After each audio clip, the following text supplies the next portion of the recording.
Welcome to Law Gyan BLB. Today we are going to discuss about the one of the most important topic, that is the declaratory decree, which comes under the Specific Relief Act 1963. Declaratory decree is one of the important topic. So many times it has been repeated in a question paper as a short notes. Therefore, we have to be today discuss about this. ಆತ್ಮೀಯ ವಿದ್ಯಾರ್ಥಿಗಳೇ, ಇವತ್ತು ನಾವು ಡಿಕ್ಲರೇಟರಿ decree ಅಂದರೆ ಘೋಷಣಾತ್ಮಕ decree ಎನ್ನುವ ಒಂದು topic ಮೇಲೆ ಚರ್ಚೆ ಮಾಡ್ತಾ ಇದ್ದೀವಿ. ಈ ಟಾಪಿಕ್ ಸಾಕಷ್ಟು ಸರಿ ಲಘು ಟಿಪ್ಪಣಿಗೆ ಕೇಳಿದ್ದಾರೆ. ಸೊ ಅದನ್ನು ನಾವು ಚರ್ಚೆ ಮಾಡೋಣ. So before going to discuss about the declaratory decree, we first know the what is the meaning of decree. So decree is nothing but a formal order of the court which is given by the court on the merits of the case. ಅಂದರೆ decree ಅಂದರೆ ಇದು ನ್ಯಾಯಾಲಯ ಒಂದು ಆದೇಶವಾಗಿದೆ. ಪ್ರಕರಣದ ವಿಷಯಾಂಶಗಳನ್ನು ವಾಸ್ತವಾಂಶಗಳನ್ನು ಆಲೋಚಿಸಿ ಅದನ್ನು ಪರಿಗಣಿಸಿ ಅದರ ಮೇಲೆ ಕೊಡ್ತಕ್ಕಂಥ ಒಂದು ನಿರ್ಣಯವಾಗಿದೆ ಅಂತ ಹೇಳ್ತೀವಿ, ಆದೇಶವಾಗಿದೆ ಅಂತ ಹೇಳ್ತೀವಿ. ಸೊ ಅದಕ್ಕೆ ನಾವು ಡಿಕ್ರಿ ಅಂತೀವಿ. ಸೊ ಇದನ್ನು CPC ನಲ್ಲಿ ಇನ್ ಡೀಟೇಲ್ ಆಗಿ ಅಲ್ಲಿ ಚರ್ಚೆ ಮಾಡ್ತೀವಿ ನೀವು ಮುಂದೆ CPC ಓದುವಾಗ. ಈಗ ಸದ್ಯಕ್ಕೆ ಇಷ್ಟೇ ಗೊತ್ತಿರಲಿ, ಡಿಕ್ರಿ ಅಂದರೆ ಇದು ನ್ಯಾಯಾಲಯದ ಒಂದು ಅಂತಿಮ ಆದೇಶವಾಗಿರುತ್ತದೆ ಅಥವಾ ನ್ಯಾಯಾಲಯದಲ್ಲಿ ಬಂದಿರುವಂತಹ ಪ್ರಕರಣದ ಮೆರಿಟ್ಸನ್ನು ಪರಿಗಣಿಸಿ ಮೆರಿಟ್ದ ಮೇಲೆ ಕೊಡ್ತಕ್ಕಂಥ ಒಂದು ಆದೇಶವಾಗಿದೆ ಅಂತ ಹೇಳಬಹುದು. ಈಗ ನಾವು ಇಲ್ಲಿ ನೋಡ್ತಕ್ಕಂಥದ್ದು ಡಿಕ್ಲರೇಟರಿ ಡಿಕ್ರಿ, ಘೋಷಣಾತ್ಮಕ ಡಿಕ್ರಿ ಅಂತ ಹೇಳ್ತೀವಿ. So the meaning of the declaratory decree is it is a decree of court which declares the legal status or a legal right of a person without granting any relief, like for example damages, possession or injunction. ಅಂದರೆ ಇದು ಡಿಕ್ಲರೇಟರಿ decree ಅಂದರೆ ಏನು, ಅದರ ಅರ್ಥ ಏನು ಅಂತಂದರೆ ಇದು ನ್ಯಾಯಾಲಯದಿಂದ ಕೊಡಲಾದ ಒಂದು ಘೋಷಣೆ ಇದೆ. ಯಾವ ವಿಷಯದ ಬಗ್ಗೆ ಘೋಷಣೆ? ಒಬ್ಬ ವ್ಯಕ್ತಿಯ ಕಾನೂನಾತ್ಮಕ ಸ್ಥಾನಮಾನದ ಬಗ್ಗೆ ಸ್ಟೇಟಸ್ ಅಂತೀವಿ, ಹೌದಲ್ಲ? ಆ ಕಾನೂನಾತ್ಮಕ ಸ್ಥಾನಮಾನ ಬಗ್ಗೆ ಅಥವಾ ಒಬ್ಬ ವ್ಯಕ್ತಿಯ ಕಾನೂನಾತ್ಮಕ ಹಕ್ಕುಗಳ ಬಗ್ಗೆ ಒಂದು ಘೋಷಣೆಯನ್ನು ಕೊಡ್ತಕ್ಕಂಥದ್ದು ಒಂದು ಪ್ರಕ್ರಿಯೆ ಇದೆ. ಇದಕ್ಕೆ ನಾವು ಡಿಕ್ಲರೇಟರಿ ಡಿಕ್ರಿ ಅಥವಾ ಘೋಷಣಾತ್ಮಕ ಡಿಕ್ರಿ ಎಂದು ಹೇಳಬಹುದು. ಇದನ್ನು ಸೆಕ್ಷನ್ 34 ಮತ್ತು section 35 of the specific relief act 1963 ನಲ್ಲಿ ಹೇಳಲಾಗಿದೆ. ಆದರೆ ಈ ಒಂದು ಡಿಕ್ರಿಯನ್ನು ಕೇವಲ ಘೋಷಣೆಯಾಗಿರುತ್ತದೆ. ಇದು ಕೇವಲ ಘೋಷಣೆ ಅಂತ ಪರಿಗಣಿಸಲಾಗುತ್ತದೆ. It cannot be granting any relief like damages, possession, injunction ಈ ರೀತಿಯಲ್ಲಿ ಇರೋದಿಲ್ಲ ಇದರಲ್ಲಿ. ಅಂದರೆ ಈ ಡಿಕ್ಲರೇಟರಿ ಡಿಕ್ರಿನಲ್ಲಿ ಕೇವಲ ಒಂದು ಘೋಷಣೆ ಆಗಿರ್ತದೆ. ಈ ವ್ಯಕ್ತಿಯ ಲೀಗಲ್ ಸ್ಟೇಟಸ್ ಬಗ್ಗೆ ಅಥವಾ ಲೀಗಲ್ ರೈಟ್ ಬಗ್ಗೆ ಒಂದು ಘೋಷಣೆಯನ್ನು ಮಾತ್ರ ನೀಡ್ತಕ್ಕಂಥದ್ದು ಒಂದು ಆದೇಶ ಆಗಿದೆ ಅಂತದ್ದು. ಉದಾಹರಣೆಗಾಗಿ ಇವನ ಮಗನಾಗಿದ್ದಾನೆ, ಇದು ಘೋಷಣೆ. ಅಥವಾ ಇವಳು ಇವನ ಹೆಂಡತಿಯಾಗಿದ್ದಾಳೆ, ಇದು ಕಾನೂನು ಘೋಷಣೆ ಮುಖಾಂತರ ಆ ವ್ಯಕ್ತಿಯ ಸ್ಟೇಟಸ್ ಅನ್ನು ಹೇಳುತ್ತದೆ. ಅಥವಾ ಇವನು ಈ ಒಂದು ವ್ಯಕ್ತಿಯ ಪ್ರಾಪರ್ಟಿಯ ಮಾಲೀಕನಾಗಿದ್ದಾನೆ ಅಂತ ಈ ರೀತಿ ಘೋಷಣೆ ಕೊಡ್ತಕ್ಕಂಥ ಒಂದು ಆದೇಶವಾಗಿದೆ ಅಂತ ಹೇಳ್ತೀವಿ. ಸೊ ಈಗ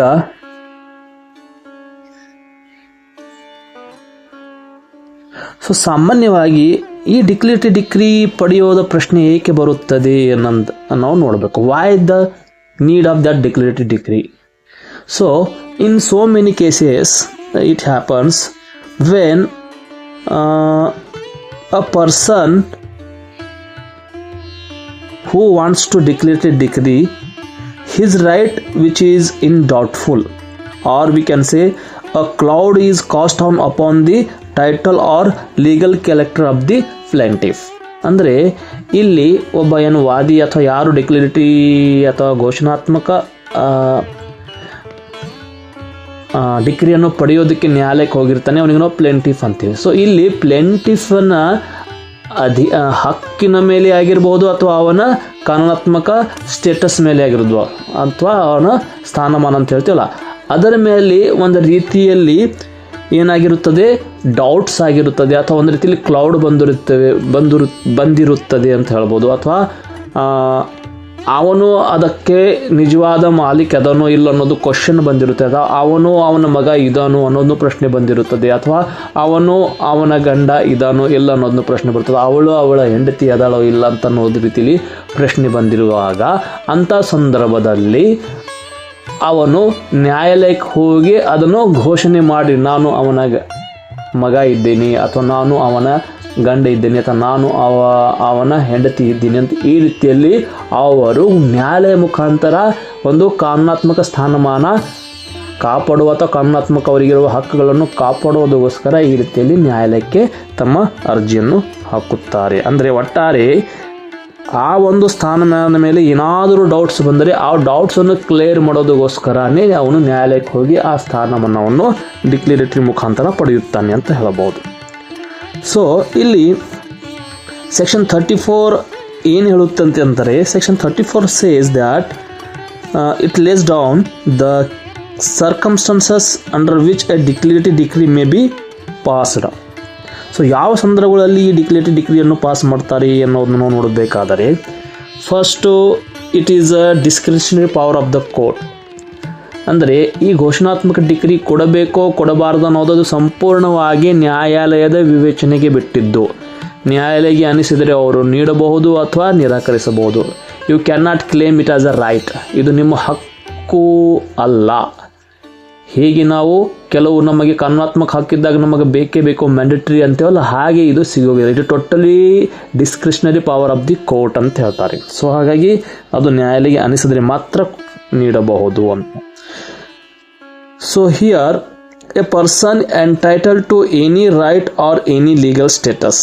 ಮತ್ತೆ ಏನು ಅಂತಂದರೆ ಇಲ್ಲಿ ಯಾರು ಪಡೆಯಬಹುದು ಅಂದರೆ, ಒಬ್ಬ ವ್ಯಕ್ತಿಯ ಯಾವುದೋ ಕಾನೂನಾತ್ಮಕ ಹಕ್ಕು ಆಗಿರಲಿ ಅಥವಾ ಕಾನೂನಾತ್ಮಕ ಸ್ಟೇಟಸ್ ಅಂತ ಹೇಳ್ತೀವಿ ಅಥವಾ ಸ್ಥಾನಮಾನ ಅಂತ ಹೇಳ್ತೀವಿ, ಅದಕ್ಕಾಗಿ ಅವನ ಆ ಹಕ್ಕು ಇದ್ದವನು ಇದನ್ನು ಕೇಳಬಹುದು ಅಂತ ಹೇಳ್ತೀವಿ, ಹೌದಲ್ಲ.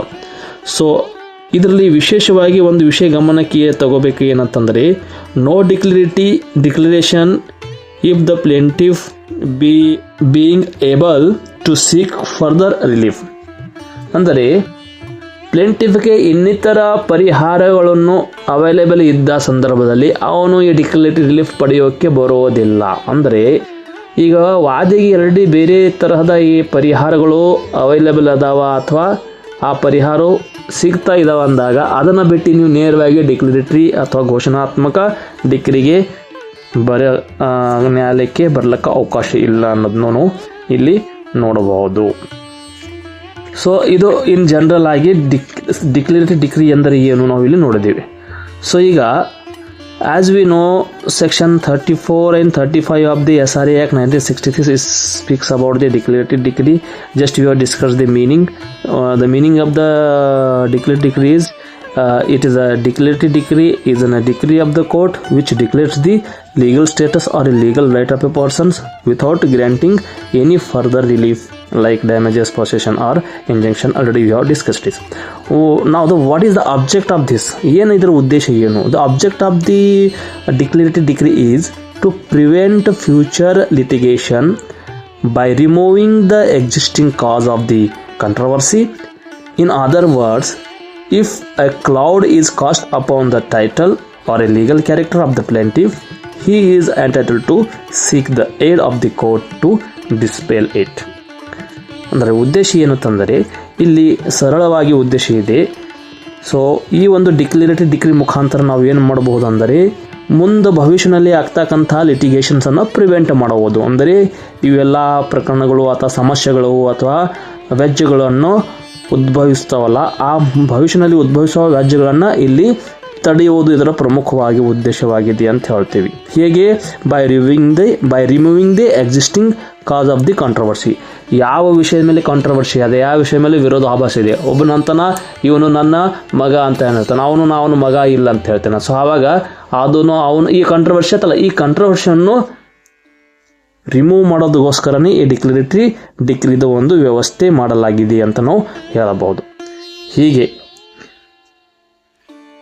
ಇದರಿಂದ ಏನಾಗುತ್ತೆ, ಮುಂದಿನ ಲಿಟಿಗೇಷನ್ಸನ್ನು ಅವಾಯ್ಡ್ ಮಾಡಬಹುದು ಅಂತ ಹೇಳ್ತೀವಿ. Next to grant a declaratory decree is an a discretion power. Already we have discussed this. ಇದು ಕೇವಲ ವಿವೇಚನಾಧಿಕಾರಿ ಇದೆ ಅಂತ ಆಲ್ರೆಡಿ ನಾವು ಚರ್ಚೆ ಮಾಡಿದ್ದಾಗಿದೆ. ಓಕೆ, ನಾವು what are the essentials to be set up for the relief under section 34. ಈ ಒಂದು 34 ಸೆಕ್ಷನದ ಅಡಿಯಲ್ಲಿ ನಾವು ರಿಲೀಫನ್ನು ಅಥವಾ ಪರಿಹಾರವನ್ನು ಪಡೆಯಬೇಕಾದರೆ ಏನೇನು ಅವಶ್ಯಕ ಅಂಶಗಳನ್ನು ಬೇಕು ಅನ್ನೋದನ್ನು ನಾವು ಗಮನದಲ್ಲಿಟ್ಕೋಬೇಕು. ಸೊ ಏಕೆಂದರೆ ಡಿಕ್ಲೇಟೆಡ್ ಎಲ್ಲ ಸಂದರ್ಭಗಳಲ್ಲಿ ಅಂತೂ ಈ ಡಿಕ್ಲೇಟೆಡ್ ಡಿಗ್ರಿ ನಿಮಗೆ ಸಿಗೋಗಿಲ್ಲ. ಈ ಘೋಷಣಾತ್ಮಕ ಡಿಗ್ರಿ ಏನಿದೆಯಲ್ಲ ಪ್ರತಿ ಸಂದರ್ಭಗಳಲ್ಲಂತೂ ಸಿಗೋಂಗಿಲ್ಲ. ಅದು ಕೇವಲ ಕೆಲವು ಸಂದರ್ಭಗಳಲ್ಲಿ ಮಾತ್ರ ಸಿಗುತ್ತದೆ. ಹಾಗಾದರೆ ಅದಕ್ಕೆ ಏನು ಅವಶ್ಯಕ ಅಂಶಗಳನ್ನು ಬೇಕು, ಯಾವಾಗ ಸಿಗುತ್ತದೆ ಅನ್ನೋದನ್ನು ಇಲ್ಲಿ ನಾವು ನೋಡಬೇಕು. So the first is the plaintiff is entitled to legal right or he has a legal right or character or status to the property. ಅಂದರೆ ನೀವು ಡಿಕ್ಲರೇಟರಿ ಡಿಗ್ರಿ ಪಡೆಯಬೇಕಾದರೆ ಫಸ್ಟ್ ಕಂಡೀಷನ್ ಏನು ಫುಲ್ಫಿಲ್ ಆಗಿರಬೇಕಂದರೆ ಪ್ಲೇಂಟಿಫ್ ಅಂದರೆ ವಾದಿ ಏನು ಇದಾನಲ್ಲ ಅವನ ವಾದಿನೂ ಆ ಇರ್ತಕ್ಕಂಥ ಸ್ವತ್ತಿನ ಮೇಲೆ ಅವನಿಗೆ ಕಾನೂನಾತ್ಮಕ ಹಕ್ಕು ಇರಬೇಕು, ಅಥವಾ ಆ ಹಕ್ಕುರಾಗಿರ್ಬೋದು ಅಥವಾ ಅದೊಂದು ಸ್ಟೇಟಸ್ ಅಥವಾ ಕ್ಯಾರೆಕ್ಟರ್ ಅಥವಾ ಸ್ಟೇಟಸ್ ಅಂತೀವಿ ಅದನ್ನು ಇರಬೇಕು. ಹೌದಲ್ಲ, ಆವಾಗ ಮಾತ್ರ ನಾವು ಇದನ್ನು ಡಿಕ್ಲೇಟೆಡ್ ಡಿಗ್ರಿ ಪಡೆಯಬಹುದು. ಅಂದರೆ ಉದಾಹರಣೆಗಾಗಿ ಆ ಪ್ರಾಪರ್ಟಿ ನಿಮ್ಮದೇ ಇದೆ ಅಂತ ನಿಮ್ಮಲ್ಲಿ ಅವನು ಕಾನೂನಾತ್ಮಕ ಹಾಕಿದರೆ ಮಾತ್ರ ನೀವು ಡಿಕ್ಲೇರ್ ಮಾಡ್ಲಿಕ್ಕೆ ಬರುತ್ತದೆ. ಅಥವಾ ಸ್ಟೇಟಸ್ ಅಥವಾ ಕ್ಯಾರೆಕ್ಟರ್, ನಾನು ಇವನ ಮಗನಾಗಿದ್ದೇನೆ ಅನ್ನೋದಕ್ಕೆ ನೀವು ಕಾನೂನಾತ್ಮಕವಾಗಿ ಆ ಹಕ್ಕು ನಿಮ್ಮ ಹತ್ರ ಇರಬೇಕು. ಹೌದು, ಆವಾಗ ಮಾತ್ರ ನೀವು ಈ ಸೆಕ್ಷನ್ ಅಡಿಯಲ್ಲಿ ನೀವು ಅದನ್ನು ಪಡೆಯಬಹುದು ಅಂತ. ಮತ್ತು ಏನು ಅವಶ್ಯಕ ಅಂಶಗಳು ಬೇಕು ಡಿಕ್ಲೇಟೆಡ್ ಡಿಗ್ರಿಗೆ ಅಂತಂದರೆ defendant denies are interested in denying that right. ಮತ್ತು ಇಲ್ಲಿ ಎರಡನೇದು ಭಾಳ ಇಂಪಾರ್ಟೆಂಟ್ ನೋಡಿರಿ, ಪ್ರತಿವಾದಿಯು ಏನು ನಿಮಗೆ ಇರ್ತಕ್ಕಂಥ ಹಕ್ಕು ಅಥವಾ ಸ್ಟೇಟಸ್ ಅಥವಾ ಕ್ಯಾರೆಕ್ಟರ್ ಅಥವಾ ಆ ಪ್ರಾಪರ್ಟಿ ಮೇಲೆ ಇರ್ತಕ್ಕಂಥ ಕಾನೂನಾತ್ಮಕ ಹಕ್ಕು ಇದೆಯಲ್ಲ, ಆ ಹಕ್ಕಿಗೆ ಪ್ರತಿವಾದಿಯು ನಿರಾಕರಿಸಿರಬೇಕು ಅಥವಾ he is interested in denying that right. ನೇರವಾಗಿ ಆವಾಗಿ ನಿರಾಕರಿಸ್ತಾ ಇರಬೇಕು ಅಥವಾ ಮುಂದೆ ನಿರಾಕರಿಸುವ ಸಾಧ್ಯತೆಗಳು ಇರಬೇಕು, ಅಥವಾ ನಿರಾಕರಿಸ್ತಾನೆ ಅಥವಾ ಹಿ ಈಸ್ ಇಂಟ್ರೆಸ್ಟೆಡ್ ಅವನು ನಿರಾಕರಿಸುವ ಆಸಕ್ತಿ ಹೊಂದಿದ್ದಾನೆ ಎನ್ನುವುದನ್ನು ಕೂಡ ಬಹಳ ಇಂಪಾರ್ಟೆಂಟ್. ಇದಾಯಿತು ಎರಡನೇದು. ಮೂರನೇದು ಎಸೆನ್ಷಿಯಲ್ ಏನಂತಂದರೆ the plaintiff is not in a position to ask for relief consequential upon the declaration. So ಇಲ್ಲಿ the plaintiff is not in a position to ask for a relief in a consequential upon the declaration. So ಈ declaration ಆದ ನಂತರ ತದನಂತರ ವಾದಿಯು ಇನ್ನೂ ಬೇರೆ ಪರಿಹಾರ ಪಡೆಯುವ ಸ್ಥಿತಿನಲ್ಲಿ ಇರಬಾರದು. ಅಂದರೆ ಇದರ ಅರ್ಥ ಅವನಿಗೆ ಬೇರೆ ಫರ್ದರ್ ರಿಲೀಫ್ಸ್ ಅಲ್ಲಿ ಅವೈಲೇಬಲ್ ಇರಬಾರದು. ಒಂದು ವೇಳೆ ಬೇರೆ ರಿಲೀಫ್ಸ್ ಅವೈಲೇಬಲ್ ಇದ್ದರೆ ಅವನು ಡಿಕ್ಲೇಟೆಡ್ ಡಿಗ್ರಿಗೆ ಬರಂಗಿಲ್ಲ. ಸೊ ಅವನು ಅಲ್ಲೇ ಅದನ್ನು ಪಡೆಯಬಹುದು. ಆದರೆ ಅದು ಅವೈಲೇಬಲ್ ಇದ್ದರೆ ಅವನಿಗೆ ಈ ರೀತಿಯಲ್ಲಿ ಬರಲ್ಲ, ಅಂದರೆ ಯಾವುದೋ ಅದರಲ್ಲಿ ಅವೈಲೇಬಲ್ ಇರಬಾರದು, ಏನು ಫರ್ದರ್ ರಿಲೀಫ್ಸ್. ಸೊ ಇದು ಆಯಿತು 3 essentials to be set up for the relief under section 34. ಕಲಮು 34ರ ಅಡಿಯಲ್ಲಿ ನೀವು ಘೋಷಣಾತ್ಮಕ ಡಿಗ್ರಿಯನ್ನು ಪಡೆಯಬೇಕಾದರೆ ಈ 3 ಅಂಶಗಳನ್ನು ನೀವು ಪರಿಪೂರ್ಣವಾಗಿ ಸ್ಯಾಟಿಸ್ಫ್ಯಾಕ್ಟರಿ ಆಗಿರಬೇಕು. ನಾವು the next point is the first nature is it is a discretionary not A matter of right. ಅಂದರೆ ಡಿಕ್ಲರೇಟರಿ ಡಿಗ್ರಿ ಸಂಪೂರ್ಣವಾಗಿ ನ್ಯಾಯಾಲಯದ ವಿವೇಚನೆಗೆ ಬಿಟ್ಟಿದ್ದು, ನ್ಯಾಯಾಲಯಕ್ಕೆ ಅನಿಸಿದರೆ ಮಾತ್ರ ಈ ಘೋಷಣೆಗೆ ಕೊಡುತ್ತದೆ. Otherwise you can claim it as a right. This is a nature first point. Second point is no execution is required.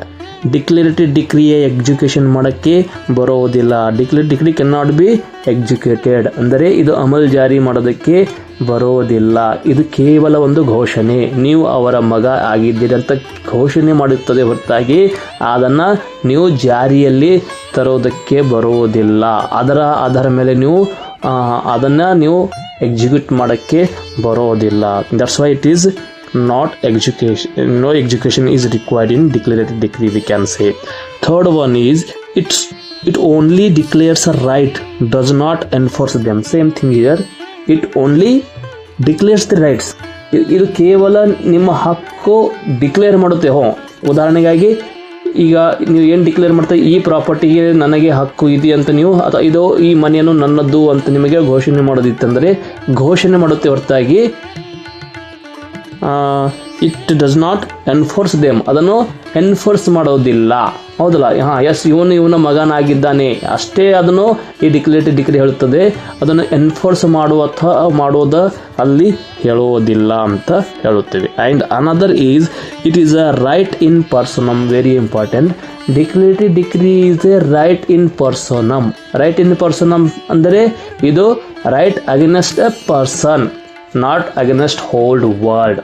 So it means that decree is applicable to only that person against whom it has been declared. That decree is not used for any other person, isn't it? For example, ಉದಾಹರಣೆಗೆ ಏನೋ ಒಂದು ಘೋಷಣಾತ್ಮಕ ಡಿಕ್ರಿಯನ್ನು ಪಡೆದಿದ್ದಾನೆ. ಯಾರ ವಿರುದ್ಧ? ಬಿನ ವಿರುದ್ಧ. ಹೌದು. So ಅದೇ decree ಆಮೇಲೆ ಅವನು ಸಿನ ವಿರುದ್ಧ ಚಲಾಯಿಸಕ್ಕೆ ಬರೋದಿಲ್ಲ. ಇದು ಕೇವಲ ಬಿ ವಿರುದ್ಧ ಮಾತ್ರ ಅದನ್ನು ಉಪಯೋಗ ಆಗುತ್ತದೆ. ಉದಾಹರಣೆಗಾಗಿ ಏನೋ ಒಂದು ಡಿಕ್ಲರೇಷನ್ ಡಿಕ್ರಿ ತಗೊಂಡಿದ್ದಾನೆ. ಏನಂತಂದ್ರೆ W1 ಅನ್ನೋಳ ಒಬ್ಬ ಮಹಿಳೆಯಳು ಏನಿಗೆ ನೀ ನನ್ನ ಗಂಡ ಅಂತ ಈ ರೀತಿಯಲ್ಲಿ ಒಂದು ರೀತಿಯಲ್ಲಿ ಹೇಳ್ತಾ ಇದ್ದಾಳೆ. ಆವಾಗ ನ್ಯಾಯಾಲಯಕ್ಕೆ ಏನು ಹೋಗಿ she is not my legally wedded wife ಅಂತ ನ್ಯಾಯಾಲಯಕ್ಕೆ ಹೋಗಿ ಅವಳ ವಿರುದ್ಧ ಒಂದು ಡಿಕ್ಲೇಟೆಡ್ ಡಿಕ್ರಿಯನ್ನು ದಾಖಲೆ ಮಾಡಿದಾಗ ನ್ಯಾಯಾಲಯ ಇದನ್ನು ಎಲ್ಲ ಪರಿಶೀಲಿಸಿದಾಗ ಅದು ಸಾಬೀತಾಯಿತು. ಏನು? W1 is not a legally wedded wife of the A ಅಂತ ಘೋಷಣೆ ಆಯಿತು. ಆವಾಗ ಈಗ ಏನು ಕ್ಲಿಯರ್ ಐತ್ರಿ? W1 is not A wife of A ಅಂತ ಗೊತ್ತಾಯ್ತು. ಅಂದರೆ ಆ ಮಹಿಳೆಯು ಏನ ಹೆಂಡತಿ ಅಲ್ಲ ಅನ್ನೋದನ್ನು ನ್ಯಾಯಾಲಯ ಒಂದು ಡಿಕ್ಲರೇಷನ್ ಅಥವಾ ಡಿಕ್ಲೇಟೆಡ್ ಡಿಕ್ರಿ ಮುಖಾಂತರ ನೀಡಿತು. ಆಯಿತು. ಸ್ವಲ್ಪ ದಿನ ಆದ ನಂತರ ಇನ್ನೊಬ್ಬರು W2 ಅನ್ನೋಳು ಇನ್ನೊಬ್ಬಳ ಮಹಿಳೆ ಬರ್ತಾಳೆ. ಅವಳು ಕೂಡ ನೀನು ನನ್ನ ಗಂಡ ಅಂತ ಈ ರೀತಿಯಲ್ಲಿ ಕೇಳ್ತಿರ್ತಾಳೆ. ಅಂಥ ಸಂದರ್ಭದಲ್ಲಿ ಈಗ ಎ ಹತ್ರ ಇರ್ತಕ್ಕಂಥ ಈ ಡಿಕ್ರಿಯನ್ನು W2 ವಿರುದ್ಧ ಉಪಯೋಗಿಸೋಕ್ಕೆ ಬರೋದಿಲ್ಲ. ಇದು ಕೇವಲ ಆ ಪರ್ಟಿಕ್ಯುಲರ್ ವ್ಯಕ್ತಿಗೆ ನೀಡಿದ್ರಿಂದ ಅವರಿಗೆ ಮಾತ್ರ ಅನ್ವಯ ಆಗುತ್ತದೆ. That's why it is a right in person. That particular ಪರ್ಸನ್ಗೆ ಮಾತ್ರ ಅನ್ವಯ ಆಗುತ್ತದೆ. ಈಗ W2 ಕೂಡ ಈ ರೀತಿ ಮಾಡ್ತಾ ಇದ್ದಾರೆ. ನೀವು ಮತ್ತೆ W2ಗೆ ನಾನು ಗಂಡ ಅಲ್ಲ ಅಂತ ಮತ್ತೆ ನೀವು ನ್ಯಾಯಾಲಯಕ್ಕೆ ಇನ್ನೊಂದು ಅರ್ಜಿಯನ್ನು ಹಾಕೋ ಮುಖಾಂತರ ಅಲ್ಲಿನ ಡಿಕ್ಲರೇಷನ್ ಮಾಡಬೇಕಾಗುತ್ತದೆ. So that's why it is called as a right in personam, not a right in rem ಅಂತ ಹೇಳಬಹುದು. ಸೊ ಈ ರೀತಿಯಲ್ಲಿ ನೇಚರ್ ಆಫ್ ಡಿಕ್ಲೇಟೆಡ್ ಡಿಕ್ರಿ ಏನಿದೆ ಅಂತ ನಮಗೆ ಅರ್ಥ ಆಗಿದೆ ಅಂತ ನಾವು ನೋಡಿದ್ದೀವಿ. ಇನ್ನು ಇದರಲ್ಲಿ ಪ್ರಮುಖವಾದ ಅಥವಾ ವಿಶೇಷವಾದ ಪಾಯಿಂಟ್ ನಾವು ನೋಡಬೇಕಾದರೆ, when suit for declaration does not lie or when declared decree is refused ಅಂತ ಹೇಳ್ತೀವಿ. ಯಾವ ಸಂದರ್ಭಗಳಲ್ಲಿ ನ್ಯಾಯಾಲಯವು ಡಿಕ್ಲೇಟೆಡ್ ಡಿಕ್ರಿ ನೀಡುವುದಕ್ಕೆ ನಿರಾಕರಿಸಬಹುದು? ಹೌದಲ್ಲ? ಸೊ ಯಾವ್ಯಾವ ಸಂದರ್ಭದಲ್ಲಿ ನಾವು ಕೋರ್ಟಿಗೆ ಹೋಗೋಕ್ಕೆ ಬರೋದಿಲ್ಲ for the declaration of declaratory decree ಅಂತ ಹೇಳ್ತೀವಿ. ಸೊ ಈ ಘೋಷಣಾತ್ಮಕ ಡಿಕ್ರಿಯನ್ನು ಪಡೆಯೋಕ್ಕೆ ಬರೋದಲ್ಲ. ಈ ಕೆಳಗಿನ ಸಂದರ್ಭಗಳಲ್ಲಿ ನಾವು ಈ ಒಂದು ಡಿಕ್ಲರೇಟರಿ ಡಿಕ್ರಿಯನ್ನು ಪಡೆಯೋಕ್ಕೆ ಬರೋದಿಲ್ಲ ಅಂತ ಹೇಳಬಹುದು. So we will discuss one by one. The suit for declaration will not lie on the following cases.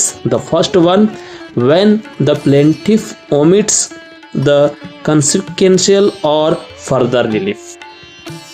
Means here, in ನೋಡಿ, ಯಾವಾಗ ನೀವು ಇದನ್ನು ಪಡೆಯಕ್ಕೆ ಬರೋದಿಲ್ಲ, ವಾದಿಯು ಫರ್ದರ್ ರಿಲೀಫ್ ಅಥವಾ ಕನ್ಸಿಕ್ವೆನ್ಷಿಯಲ್ ರಿಲೀಫ್ಸ್ ಏನು ಅದಾವಲ್ಲ ಅದನ್ನು ಪಡೆಯೋದಕ್ಕೆ ನೀವು ನಿರಾಕರಿಸಿದ್ರಿ ಅಥವಾ ಅದನ್ನು ಒಮಿಟ್ ಮಾಡಿದ್ರಿ, ಅದನ್ನು ತೆಗೆದುಕೊಂಡಿಲ್ಲ, ಅದನ್ನು ಬಿಟ್ಟು ನೇರವಾಗಿ ನೀವು ಡಿಕ್ಲರೇಟರಿ ಡಿಕ್ರಿಗೆ ಬಂದಿದ್ದರೆ ಅಂಥ ಸಂದರ್ಭದಲ್ಲಿ you cannot claim the declaratory degree. ಈ ಸಂದರ್ಭದಲ್ಲಿ ನ್ಯಾಯಾಲಯ ನಿಮಗೆ ನಿಮ್ಮ ಡಿಕ್ಲರೇಟರಿ ಡಿಗ್ರಿಯನ್ನು ರಿಫ್ಯೂಸ್ ಮಾಡಬಹುದು ಅಂತ ಹೇಳ್ತೀವಿ. ಎರಡನೇದಾಗಿ, when declaration is hypothetical. Very simple ನೋಡಿ, ನೀವು ಡಿಕ್ಲರೇಷನ್ ಯಾವ ವಿಷಯದ ಮೇಲೆ ಕೇಳಕತ್ತಂದ್ರೆ ಹೈಪೋಥೆಟಿಕಲ್, ಕಾಲ್ಪನಿಕವಾಗಿ ವಿಷಯದ ಮೇಲೆ ಕೇಳ್ತಾ ಇದ್ದೀರಿ. ಏನು ಕಾಲ್ಪನಿಕಪ್ಪ ಅಂತಂದರೆ, ಈಗ ಉದಾಹರಣೆಗಾಗಿ ಒಂದು ಮಠ ಇದೆ, ಆ ಮಠಕ್ಕೆ ಒಬ್ಬ ಮಠಾಧಿಪತಿ ಅದನ್ನ, ಸೊ ಈಗ ಅವನ ವಯಸ್ಸು ಭಾಳ ಆಗಿದೆ, ಇವತ್ತಿಲ್ಲ ನಾಳೆ ಅವನು ಸತ್ತು ಹೋಗುವ ಸಾಧ್ಯತೆಗಳು ಇದೆ. ಅದಾದ ನಂತರ ನೆಕ್ಸ್ಟ್ ಆ ಮಠದ ಅಧಿಕಾರಿ ನನಗೆ ಸಿಗುತ್ತದೆ, ನಾನೇ ಅದಕ್ಕೆ ನೆಕ್ಸ್ಟ್ ಸಕ್ಸೆಸರ್ ಆಗ್ತೀನಿ ಅಥವಾ ನನಗೆ ಎಲ್ಲ ಜನರು ಅದನ್ನ ಮಠಾಧಿಪತಿ ಆಗಬೇಕಂತ ಬಯಸಿದ್ದಾರೆ ಅಂತ ಈ ರೀತಿಯಲ್ಲಿ ನಿಮ್ದೇನು ಹೈಪೋಥಿಕೇಶನ್ ಅಥವಾ ನಿಮ್ಮ ಕಲ್ಪನೆ ಅಥವಾ ನಿಮ್ಮ ಅಜುಮ್ಷನ್ ಏನಿದೆಯಲ್ಲ ಸೊ ಇದರ ಮೇಲೆ ನೀವು ಡಿಕ್ಲರೇಟೆಡ್ ಡಿಕ್ರಿಯನ್ನು ಕೇಳೋದಕ್ಕೆ ಬರೋದಿಲ್ಲ. ಹೇಗೂ ಈಗ ನೆಕ್ಸ್ಟ್ ನಾನೇ ಇದ್ದೀನಿ, ನನಗೆ ಈ ಮಠಾಧಿಪತಿ ಡಿಕ್ಲೇರ್ ಮಾಡಿರಿ ಅಂತ ನ್ಯಾಯಾಲಯಕ್ಕೆ ನೀವು ಈ ರೀತಿಯಲ್ಲಿ ಅರ್ಜಿ ಹಾಕಿದರೆ that type of declaration can not be granted by the court. So court here refuse your application ಅಂತ ಹೇಳಬಹುದು. Next, when plaintiff has no present legal right. ಈಗ ವಾದಿ ಹತ್ರ ಲೀಗಲ್ ರೈಟ್ಸೇ ಇಲ್ಲ, he has no present legal rights, ಹೌದಲ್ಲ. ಈಗ ನೀವು ಡಿಕ್ಲರೇಟರಿ ಡಿಗ್ರಿ ಪಡೆಯಬೇಕಾದರೆ ಫಸ್ಟ್ ನಿಮ್ಮ ಹತ್ರ ಒಂದು ಲೀಗಲ್ ರೈಟ್ಸ್ ಇರಬೇಕು, ಕಾನೂನಾತ್ಮಕ ಹಕ್ಕು ನಿಮಗೆ ಇರಬೇಕು, ಹೌದಲ್ಲ. ಅದು ಇದ್ದರೆ ಮಾತ್ರ ಅದರ ಆಧಾರ ಮೇಲೆ ನೀವೇನು ಮಾಡ್ಬೋದು, ನ್ಯಾಯಾಲಯಕ್ಕೆ ಈ ಒಂದು ಘೋಷಣೆಯನ್ನು ಪಡೆಯಬಹುದು. ಒಂದು ವೇಳೆ ಅದನ್ನೇ ನಿಮ್ಮ ಹತ್ರ ಇಲ್ಲಂದರೆ you cannot go for the declaratory decree ಅಂತ ಹೇಳ್ತೀವಿ. ಅಷ್ಟೇ ಅಲ್ಲದೆ, and also the suit will be not lie in the following grounds, such as for a declaration that the plaintiff did not infringe the defendant's trademark, negative declaration will not be allowed. ಈಗ ನೋಡ್ರಿ, ಇಲ್ಲಿ ಏನಂತಂದರೆ for a declaration that the plaintiff did not infringe the defendant's trademark. ಅಂದರೆ ಇಲ್ಲಿ ಒಬ್ಬ ವಾದಿ ಏನು ಮಾಡಿದ್ದಾನೆ, ಕೋರ್ಟಿಗೆ ಹೋಗಿ ಏನು ಘೋಷಣೆ ಕೇಳಕತ್ತಾನಂತಂದರೆ, ಪ್ರತಿ ವಾದಿಯು ಏನು ಮಾಡಬಾರ್ದು, ನನ್ನ ಒಂದು ಟ್ರೇಡ್ ಮಾರ್ಕ್ ಏನಿದೆಯಲ್ಲ ಅದನ್ನು ಅವನು ಉಲ್ಲಂಘನೆ ಮಾಡಬಾರದು ಅನ್ನುವ ರೀತಿಯಲ್ಲಿ ಅವನು ಈ ರೀತಿಯಲ್ಲಿ ಡಿಕ್ಲರೇಷನ್ ಡಿಗ್ರಿ ತೆಗೆದುಕೊಳ್ಳೋಕ್ಕಾಗೋದಿಲ್ಲ. ಅಂದರೆ negative declarations will not be allowed ಅಂತ. ಅಂದರೆ ಇಲ್ಲಿ ವಾದಿಯು ಪ್ರತಿವಾದಿಯ ಟ್ರೇಡ್ ಮಾರ್ಕನ್ನು ಉಲ್ಲಂಘನೆ ಮಾಡಿಲ್ಲ ಅಥವಾ ಇನ್ಫ್ರೀಜ್ ಮಾಡಿಲ್ಲ ಅಥವಾ ಮಾಡೋದಿಲ್ಲ ಅಂತ ಈ ರೀತಿಯಲ್ಲಿ ನೀವು ಘೋಷಣೆಯನ್ನು ಪಡೆಯೋದಕ್ಕೆ ಬರೋದಿಲ್ಲ ಅಂತ ಹೇಳ್ತಾರೆ. That is a negative declarations ಅಂತ ಹೇಳ್ತೀವಿ. So negative declarations will not be allowed ಅಂತ ಹೇಳ್ತೀವಿ. Next, for declaration during the lifetime of the testator that the will is invalid. So ನೋಡಿ, because the reason is that the will is revocable and no property is transferred during the lifetime of the testator, as we know.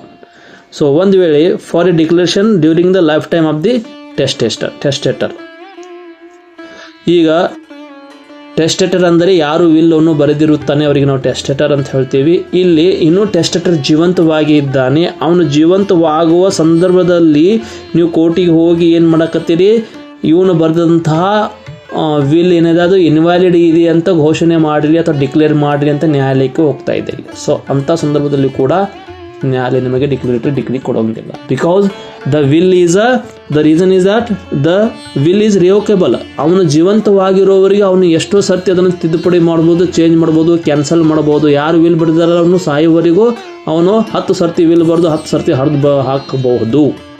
ಹಾಗಾಗಿ ಅದು valid ಇಲ್ಲ ಅಂತ ನೀವು ಆ ರೀತಿಯಲ್ಲಿ declare ಮಾಡಿರಿ ಅಂತ ಇಲ್ಲಿ ಕೇಳುವುದಕ್ಕೆ ಬರೋದಿಲ್ಲ. ಮತ್ತು ಇನ್ನೊಂದು ಪ್ರಮುಖವಾದ ವಿಷಯ ಏನಂತಂದರೆ, ವಿಲ್ ಯಾವಾಗ ಆಪ್ರೇಟ್ ಆಗುತ್ತದೆ ರೀ, after the death of the testator. ಯಾರು ವಿಲ್ಲನ್ನು ಬರೆದಿದ್ದಾರೆ ಆ ವಿಲ್ಲು ಅಥವಾ ಮೃತ್ಯುಪತ್ರ ಅಂತ ಹೇಳ್ತೀವಲ್ಲ, ಆ ಮೃತ್ಯುಪತ್ರ ಅಸ್ತಿತ್ವದಲ್ಲಿ ಅಥವಾ ಏನಾದನ್ನು ಚಾಲ್ತಿಯಲ್ಲಿ ಯಾವಾಗ ಬರುತ್ತದೆ ಅಂದರೆ after the death of the testator. ಅದನ್ನು ಮೃತ್ಯುಪತ್ರ ಯಾರು ಬರೆದಿಟ್ಟಿದ್ದಾರೆ ಅವನ ಮರಣದ ನಂತರನೇ ಅದಕ್ಕೆ ಒಂದು ಜೀವ ಬರುತ್ತದೆ. ಅದಕ್ಕೆ ಇವನು ಸತ್ತಿದ್ದರೆ ಮಾತ್ರ ಆ ವಿಲ್ಲಿಗೆ ಜೀವ ಬರುತ್ತದೆ ಅಂತ. ಅಲ್ಲಿವರೆಗೂ ಅದು ಜಸ್ಟ್ ಡಾಕ್ಯುಮೆಂಟ್ಸ್ ಆಗಿ ಇರುತ್ತದೆ. So it means that no property is transfer during the lifetime of the tester. ಅಂದರೆ ಅವನು ಜೀವಂತವಾಗಿರುವಾಗ ಈ ವಿಲ್ಲಿನ ಪ್ರಕಾರ ಅವನ ಪ್ರಾಪರ್ಟಿ ಹಂಚಕ್ಕೆ ಬರೋದಿಲ್ಲ. ವಿಲ್ಲದ ಪ್ರಮುಖ ಉದ್ದೇಶನೇ ಅದೇ, ನನ್ನ ಹಿಂದೆ ನಾನು ಮರಣ ಹೊಂದಿದ್ದಾದ ನಂತರ ನನ್ನ ಆಸ್ತಿಯನ್ನು ಹೇಗೆ ಹಂಚಬೇಕು ಅಥವಾ ಯಾರಿಗೆ ಎಷ್ಟೆಷ್ಟು ಪಾಲ ನೀಡಬೇಕು ಅನ್ನೋದನ್ನು ನಾವು ಅದರಲ್ಲಿ ಬರೆದಿರ್ತಕ್ಕಂಥ ಒಂದು ವ್ಯವಸ್ಥೆಯಾಗಿದೆ. ಸೊ ಹಾಗಾಗಿ ಇಲ್ಲಿ ಕೂಡ ಒಂದು ವೇಳೆ ನೀವು ಏನಾದರೂ ವಿಲ್ಲಿಗೆ ಇನ್ವ್ಯಾಲಿಡ್ ಇದೆ ಅಂತ ಘೋಷಣೆ ಮಾಡಿರಿ ಅಂತ ಡಿಕ್ಲರೇಟೆಡ್ ಡಿಗ್ರಿ ಕೇಳಿದರೆ ನ್ಯಾಯಾಲಯ ಇಲ್ಲಿ ನಿರಾಕರಿಸುತ್ತದೆ ಅಂತ ಹೇಳಬಹುದು. ಅದೇ ರೀತಿಯಾಗಿ for a declaration that the plaintiff is an a purchaser under an unregistered deed of sale. Very simple.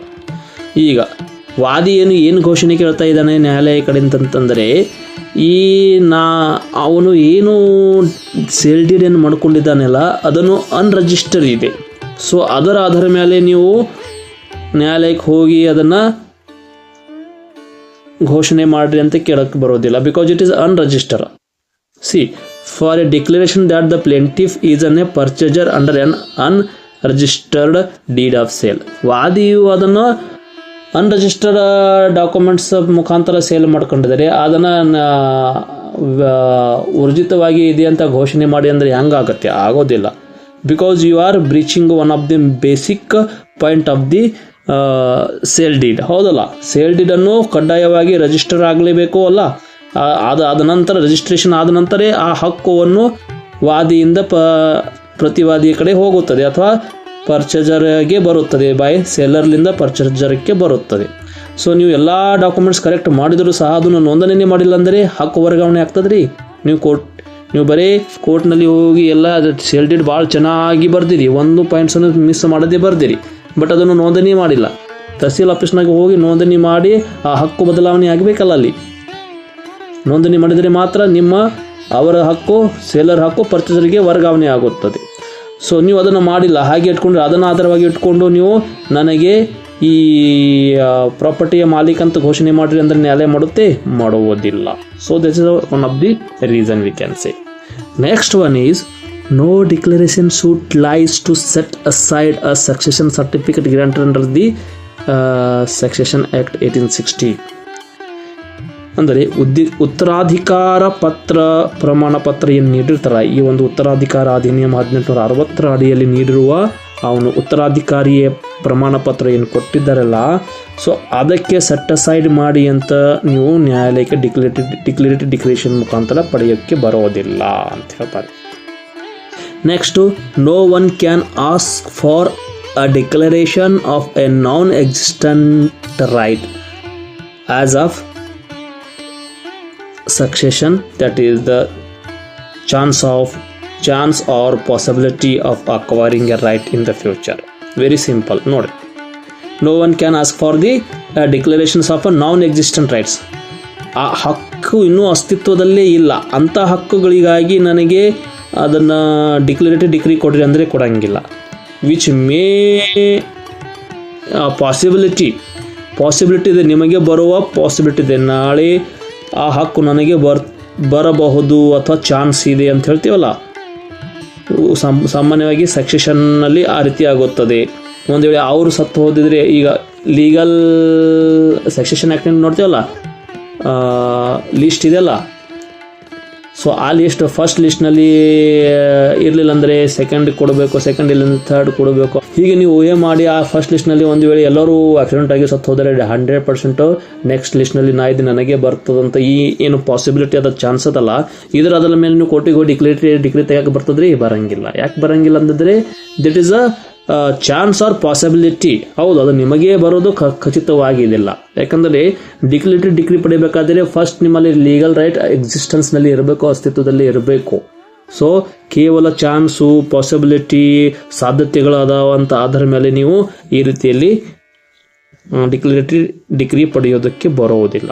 ಇದಕ್ಕೆ ಇವಾಗಲೇ ನಾವು ಎಕ್ಸಾಂಪಲ್ ಹೇಳಿದೆವು. ಯಾರೋ ಒಬ್ಬ ಮಠಾಧಿಪತಿ, ಈಗ ಅವನು ತೀರ್ಕೊಂಡಿದ್ದರೆ ನೆಕ್ಸ್ಟ್ ನನಗೆ ಕೊಡಬಹುದು ಅನ್ನೋದನ್ನು ಒಂದು ಪಾಸಿಬಿಲಿಟಿ ಇದೆ. ಹೌದಲ್ಲ, ನನಗೆ ಬರುವ ಸಾಧ್ಯತೆಗಳಿದೆ. ಆ ಮಠಾಧಿಪತಿ ಅಥವಾ ಒಂದು ಮಠದ ಅಧಿಕಾರ ನನ್ನ ಕೈಗೆ ಬರೋದು ಸಾಧ್ಯತೆ ಇದೆ ಅಂತ ನೀವು ಹೀಗೆ ಪಾಸಿಬಿಲಿಟಿ ಇದೆ, ಚಾನ್ಸ್ ಇದೆ.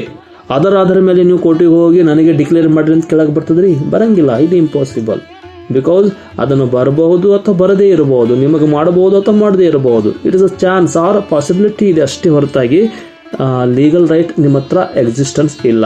ನನಗೆ ಮಾಡಬೇಕಂತ ಏನಾದರೂ ಕಾನೂನಾತ್ಮಕ ಹಕ್ಕು ಇದೆ ನಿಮ್ಮ ಹತ್ರ ಇಲ್ಲ. ಹಾಗಾಗಿ ನೀವು ಇಲ್ಲಿ ಡಿಕ್ಲರೇಟರಿ ಡಿಕ್ರಿಯನ್ನು ಪಡೆಯೋದಕ್ಕೆ ಬರೋದಿಲ್ಲ ಅಂತ ನಾವು ಇಲ್ಲಿ ನೋಡಬಹುದು.